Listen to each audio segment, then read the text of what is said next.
Picture two people. They both live in Canada. They both have jobs. They're roughly the same age. They even grew up in similar neighborhoods. But 10 years from now, their financial lives will look completely different. Not because one got lucky. Not because one inherited money. Because one of them made a decision, a single, uncomfortable, slightly scary decision, in a year that felt uncertain. A year like 2026. Right now, there are Canadians who are waiting for the market to crash. Canadians who say interest rates are still too high. Canadians who believe rental property is dead. That the window has closed. And quietly, without making headlines, without posting about it, ordinary Canadians are still buying properties, collecting rent, building equity, setting themselves up slowly and deliberately for financial freedom. Not influencers, not trust fund kids, not people with millions sitting in the bank. Teachers, truck drivers, immigrants, young couples still living with their parents, people who saved their first $40,000 and are standing at a crossroads, asking themselves one question that feels equal parts exciting and terrifying. Should I buy now or keep waiting? Here is what waiting has actually cost people. In 2014, the average Canadian home was $408,000. 10 years later, even after the correction from the 2022 peak, that same average home sits above $718,000. Bar chart $408,000 in 2014, $718,000 plus in 2024. That is a 76% increase over 1 decade. That's not hype. That's not a pitch. That's documented history. And those numbers will mean very different things depending on which side of the decision you were on. This video is for people who want to be on the right side. Not by gambling, not by over-leveraging, not by chasing hype, but by understanding exactly how smart, careful, ordinary investors buy their first rental property in Canada. Step by step in a market like this one. Let's get into it. Before we do, if you're new here, welcome to TravelZitch, your go-to channel for discovering the best countries to live, work, travel, invest, and start a new life. From Canada to the United States, the United Kingdom, and beyond, we break down real opportunities with clarity, confidence, and real information. So if that's your journey, subscribe now, and let's get into it. Step 1. Stop asking, can I buy? Ask, can I survive? The question that separates investors from gamblers. Most first-time investors walk into this with the wrong question. They go to their bank or a mortgage broker and they ask, can I qualify? They get a pre-approval number, they feel validated, and they start shopping. But qualifying for a mortgage and being ready to own a rental property are two completely different things. And the difference between them is where most beginners get hurt. The right question is not, can I buy? The right question is, can this property survive when things go wrong? And things will go wrong. Not maybe. Not in a worst-case scenario. Things will go wrong. That is simply the nature of owning real estate. A tenant stops paying rent. It happens. In some Canadian provinces, removing a non-paying tenant can take 6 months or more. A furnace breaks down in February. In a Canadian winter, that is not optional, it is an emergency. An insurance renewal comes back 30% higher than expected. A property tax bill increases, and between 2024 and 2025, multiple municipalities across Canada recorded some of the largest property tax jumps they had seen in decades. A mortgage renewal arrives at a rate that resets your entire cash flow calculation. Bar chart by early 2024, the average monthly mortgage payment in Canada was consuming nearly 48% of a typical household's pre-tax income. 48%. Before taxes, before groceries, before life. If your investment only works under perfect conditions, no vacancies, no repairs, no surprises, you do not own an investment. You own stress, and stress does not build wealth. So before you look at a single listing, before you fall in love with a kitchen or a backyard, before you start running numbers on rental income, build your survival position. Smart Canadian investors entering the market in 2026 are not just saving for a down payment. They are holding 3 to 6 months of full mortgage payments in reserve. not invested, not in a portfolio, liquid and accessible. They are setting aside a separate repair reserve, typically 1% of the property's value per year. They are budgeting for vacancy. Even in a tight rental market, every unit will sit empty sometimes. This sounds conservative. This sounds slow. This sounds boring. Boring investors stay rich. Step 2. The real down payment nobody talks about. What the listing price doesn't show you. Let's talk about money. Specifically, let's talk about how much money actually leaves your account when you buy a rental property in Canada. Because most people focus on one number, the down payment, and they miss everything that comes after it. On an investment property in Canada, you are typically looking at a minimum of 20% down. On a $500,000 property, that is $100,000. Right there, a lot of people stop reading. But here's what experienced investors understand. The down payment is not the expensive part. What comes after the down payment is a list of costs that nobody puts in the headline. Legal fees to close the deal, typically $1,500 to $3,500. A professional home inspection, non-negotiable. We will come back to why. Land transfer taxes, and if you're buying in Ontario or British Columbia, these can run into tens of thousands of dollars on their own. An appraisal, lender required on investment properties. Home insurance set up before you take possession. And then the one that catches every first-time landlord off guard, the repair that shows up in the first 90 days. One broken furnace in January. One roof leak that turns out to be a full replacement. One electrical panel that fails inspection. Suddenly the cash flow property is devouring the savings account you built over 3 years. This is why city selection matters far more than most beginners realize. Because the market you choose determines whether your first property is a manageable entry point or a financial ceiling you can't break through. Same country, same rental market fundamentals, completely different math. That $500,000 investment property in Edmonton gives you a very different starting position than $1.2 million in Vancouver. Not because Edmonton is better or worse, but because the numbers have to work. And in 2026, investors who are making their first move are increasingly looking at markets where the numbers actually do. Step 3. Your credit score is not the whole story. What lenders actually look at, and what you need to know before you walk in. There is a myth in personal finance that your credit score is the key to the door. And yes, credit matters. A strong credit score signals to a lender that you honor your commitments. But Canadian lenders, especially for investment properties, are looking at a picture that is much wider than a single number. They look at income stability, not just how much you earn, but how consistently you earn it. They look at your total debt service ratio, the percentage of your gross income that goes toward all debt payments combined. They look at employment history. 2 years of consistent employment in the same field reads very differently to a lender than 3 jobs in 18 months. They look at existing loan balances, your car, your student debt, any lines of credit, because all of it affects how much you can borrow. And if you are self-employed, they will want to see your tax filings, not your invoices, your filed, declared income. The result is counterintuitive to many people who have spent years building a perfect credit score. A person with a 780 credit score and an unstable income can be rejected. A person with a 680 score and 2 years of solid, documented income can be approved. What lenders are underwriting is not your past. They are underwriting your future ability to make payments.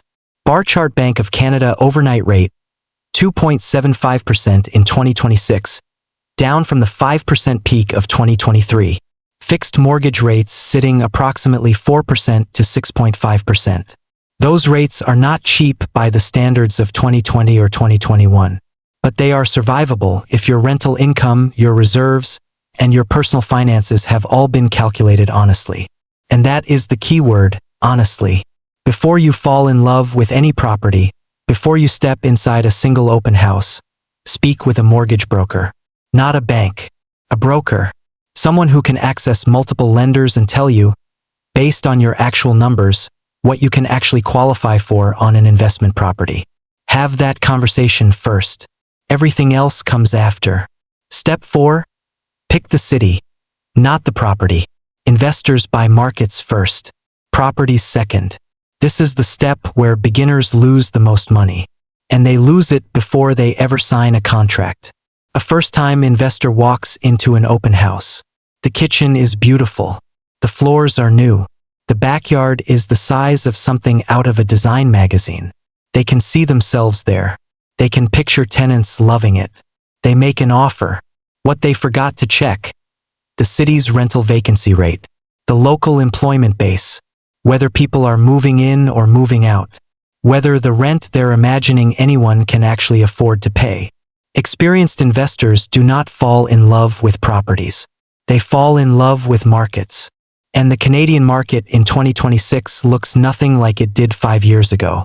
The cities that everyone talked about, Toronto, Vancouver, Hamilton, have all seen corrections ranging from 15 to 20% off their 2022 peaks. At the same time, cities that barely made the national conversation are quietly telling a completely different story. 2025 to 2026 price movements. Quebec City plus 12%, Waiowa, Montreal plus 5%, Winnipeg plus 6.5%, Edmonton holding at $470K average with competitive rental yields, Calgary rental yields near 7% versus Toronto's 3.8 to 4.1%. 7% yield in Calgary versus under 4% in Toronto. That is not a small difference. That is the difference between a property that cash flows and one that doesn't. So before you open a single listing, ask yourself 3 questions about the city you're considering. 1. Are people moving there? Is population growing or shrinking? 2. Are jobs growing there? Is the local economy diversified or dependent on one industry? 3. Can tenants actually afford to pay rent there? Rental yield only works if renters can absorb the cost. Cities like Edmonton, Winnipeg, and Moncton are not glamorous on a national stage, but they are cities where the numbers work, where rental demand is real, where an investor with $100,000 to put to work can actually get started. And for investors already in these markets, you already know what outsiders are just beginning to understand. And if you're getting real value from this breakdown, take 2 seconds and subscribe to Travelsage. Because this is exactly what we do here: real numbers, real opportunities, and the places around the world most people overlook. Step 5. Run the numbers like a pessimist. The spreadsheet that social media never shows you. Social media has done real damage to how people think about rental income. The version of real estate investing you see online goes like this. Rent comes in. Mortgage goes out. The leftover is profit.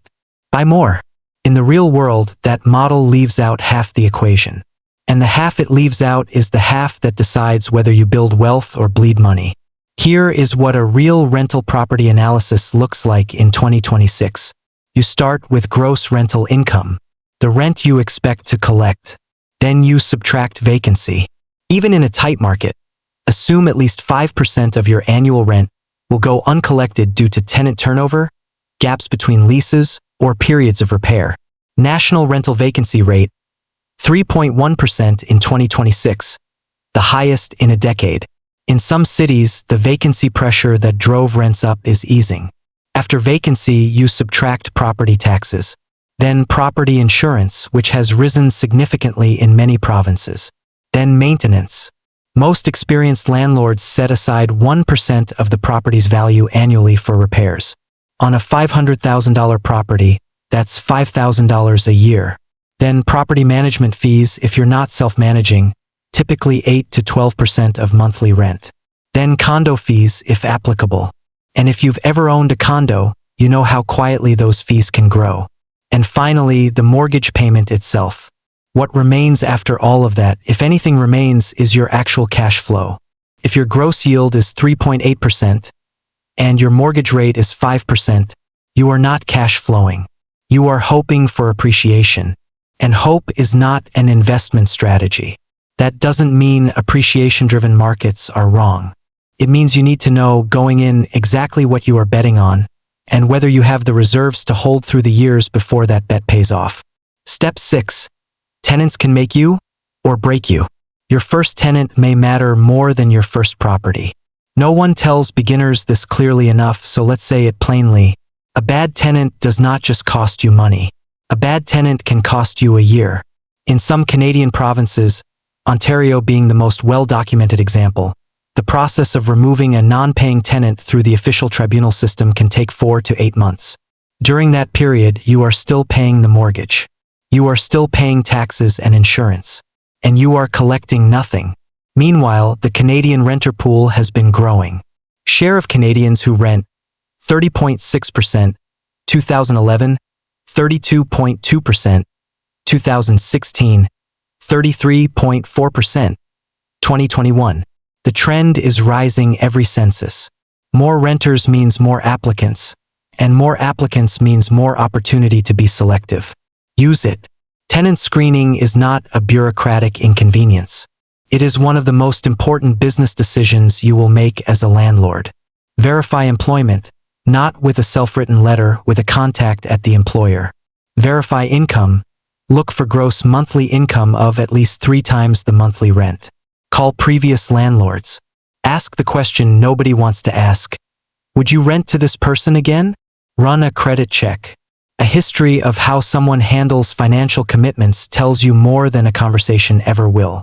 And throughout this entire process, remove emotion completely. You are not choosing a friend. You are choosing a business partner who will be living in your asset. Screen hard. Be fair. Be consistent. Be business. Step 7. Know your province's rules before you buy. The rules that change everything and vary by province. Canada is not one real estate market. It is 10 provincial markets with separate legal frameworks, separate tenant protections, and completely different rules for what you can and cannot do as a landlord. A strategy that works efficiently in Alberta may be significantly constrained in Ontario. Rent control rules.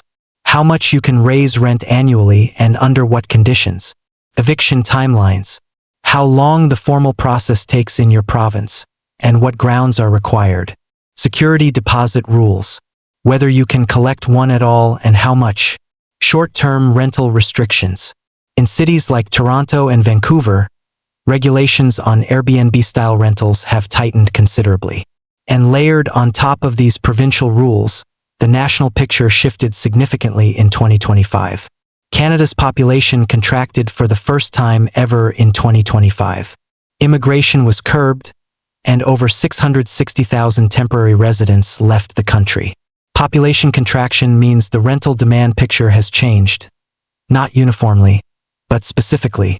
Cities like Toronto and Vancouver, which absorbed enormous numbers of international students and temporary residents, are seeing softened demand. Cities like Calgary and Edmonton, which attract internal migrants from other provinces, are still seeing inflows. The rules have not changed, but the pool of tenants playing by those rules just shifted. Know which province you're entering. Know the legal landscape. Know the tenant protections and the landlord rights. Because learning those things after you buy is exponentially more expensive than learning them before. Step 8. Never skip the inspection. The cost of what you cannot see. In a competitive market, buyers feel pressure to move fast. Sellers know this. Agents know this. And in the peak years of 2021 and early 2022, buyers were routinely waiving inspection conditions just to have a chance at winning a bidding war. Some of those buyers have since discovered exactly what they agreed to ignore. Foundation movement that reveals itself the first spring after purchase. Old knob and tube wiring that disqualifies the property for standard insurance. A roof that looked fine from the street and turns out to have 2 years of life left. Mold hidden behind drywall in a basement that was recently renovated. Plumbing that is 20 years past its serviceable life. In Canada, one winter can expose every shortcut the previous owner took. The ground shifts, pipes freeze, roofs are tested. Construction and materials costs in 2026 are elevated, partly due to U.S. tariff impacts on Canadian lumber and building supplies. A roof replacement today costs roughly 20% more than it did 2 years ago. That inspection costs $400 to $600. The repair it might uncover costs $15,000 to $60,000. There is no version of that math where skipping the inspection makes sense. Win the deal, but win the right deal. Step 9. Your first year will test you. The part no one posts about. There is a version of the story that ends with a celebration photo. Keys in hand, big smile, caption that says, "I did it." And that moment is real. That feeling is real. What comes after it is also real, and it is what most people making real estate content will never show you. Your first repair call will feel expensive, even if it's small. Your first late rent payment will feel personal, even if the tenant has a legitimate reason. Every mortgage renewal headline will feel like it was written about you specifically. And if you bought near the peak, if you were one of the buyers who moved in 2021 or early 2022, when the market was at its most feverish, you watched your equity on paper drop 15 to 20% before it started climbing back. The investors who panicked, who looked at that paper loss and decided to cut their exposure, locked in that loss permanently when they sold. The investors who held, who had the reserves, the patience, and the plan to stay the course are still in the game. Their equity recovered. Their tenants are still paying. Their properties are still appreciating. This is where most people quit. Not because the investment failed, but because they expected ownership to feel like a passive income stream from month one. It rarely does, especially not in year one. The first year teaches you things no course, no podcast, and no YouTube video can. Respect that process. Budget for it. Stay in it. Let's come back to those two people we started with. Same city, same starting point, same questions about whether the market was too risky, too expensive, too uncertain. One of them waited. They wanted more clarity, more certainty, a better moment. The other one got educated, built their reserves, ran honest numbers, and made an uncomfortable decision in a year that felt uncertain.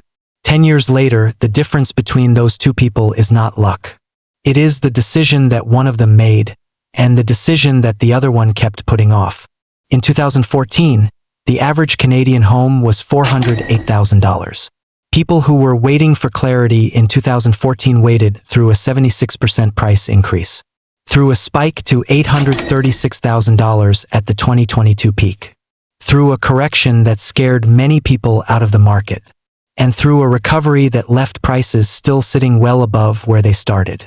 The people who bought in 2014 and held are not particularly worried about 2026, because they understand something that only time and ownership can teach you. The best time to start is rarely the most comfortable time. But the people who start, who do the work, build the foundation, and stay in, tend to look back on that discomfort as the best decision they ever made. So the question is simple. And if your goal is bigger than just one property, if you're looking for better places to live, smarter countries to invest in, lower cost of living opportunities, residency pathways, or a fresh start somewhere in the world, subscribe and join Travelzage. Because our mission is simple, to help you find the right place to live, with clarity, confidence, and real information. If you had $40,000 saved right now, a real number, a number that actual people in this country have worked hard to build, would you buy your first rental property in Canada in 2026? Or would you wait for a better moment that may never actually come? Drop your answer below. And if you already own rental property, what is the one thing you wish someone had told you before you bought your first one? Leave it in the comments. Because sometimes the most valuable real estate advice doesn't come from a video. It comes from someone who's already paid for the lesson.